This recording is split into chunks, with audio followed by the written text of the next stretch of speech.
Dans cet hôtel niortais, les responsables scrutent les réservations à la loupe. Donc là, annulé aussi. Et à partir de la semaine d'après, rien du tout. Voilà. Donc là, on n'a pas du tout de visibilité. C'est vraiment jour le jour et c'est en très faible activité. Du jamais vu ici où on accueille principalement une clientèle de professionnels.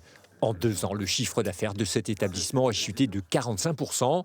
Le propriétaire envisage de prendre des mesures. C'est de mettre les équipes au chômage partiel, une partie des équipes en tout cas, pour qu'on soit à l'équilibre économique, ou au moins qu'on limite la casse. Et c'est la quasi-totalité des hôtels niortais qui sont touchés, en cause l'épidémie et la réorganisation du travail dans les mutuelles. Premier point, on devait faire le point sur les provisions techniques. Ensuite, on a dit qu'on parlait un peu des tableaux de bord qui sortaient. Chez Territoria Santé, les réunions à distance sont devenues la norme.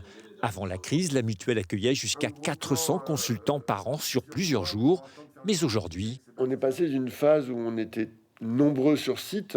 Le site était même un peu étroit par moment, avec un fort passage hebdomadaire de consultants et tout le personnel. Et du jour au lendemain, le passage des consultants a été divisé par 10. Moins de séjours d'affaires donc et une belle économie pour les mutuelles. Mais les restaurateurs, eux, tirent la langue. Cet établissement du centre-ville a perdu la moitié de sa clientèle.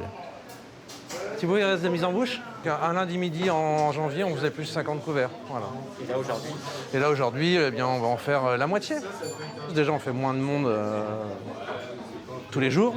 Et puis après, on fait moins de monde sur les soirées étapes avec nos hôtels partenaires. Un coup d'arrêt brutal pour le tourisme d'affaires à Niort qui générait 20 millions d'euros par an avant l'épidémie. Le secteur se tourne dorénavant vers le tourisme d'agrément pour tenter de se relancer.